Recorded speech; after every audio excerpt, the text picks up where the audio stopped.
Bangladesh cricket board BCCI అధ్యక్షుడు Tamim Iqbal September నెలలో భారత్తో జరగాల్సిన వైట్ బాల్ సిరీస్పై ఆశాభావం వ్యక్తం చేశారు.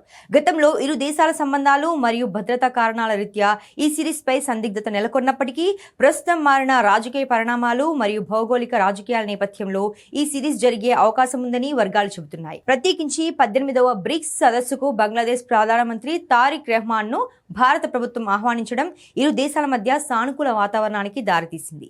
అయితే ఈ ఆహ్వానాన్ని బంగ్లాదేశ్ ప్రభుత్వం ఆమోదించడంపైనే సిరీస్ భవితవ్యం ఆధారపడి ఉంటుందని విశ్లేషకులు భావిస్తున్నారు. ఈ సిరీస్లో భాగంగా 3 వన్డేలు 3 టీ20 మ్యాచ్లు జరగాల్సి ఉంది.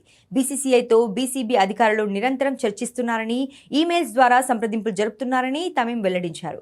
బంగ్లాదేశ్ అత్యంత సురక్షితమైన దేశమని, భారత్ జట్టుకు పర్యటనకు అవసరమైన అన్ని భద్రతా ఏర్పాట్లు చేయడానికి బోర్డు సిద్ధంగా ఉందని ఆయన స్పష్టం చేశారు. ఇదే సమావేశంలో అంతర్జాతీయ క్రికెట్ మండలి ICC franchise league committee chairman గా తన నియామకంపై కూడా తమీమ్ మాట్లాడారు. ఈ బాధ్యత దక్కడం తనకు మరియు బంగ్లాదేశ్ కు ఎంతో గర్వకారణమని ఆయన పేర్కొన్నారు.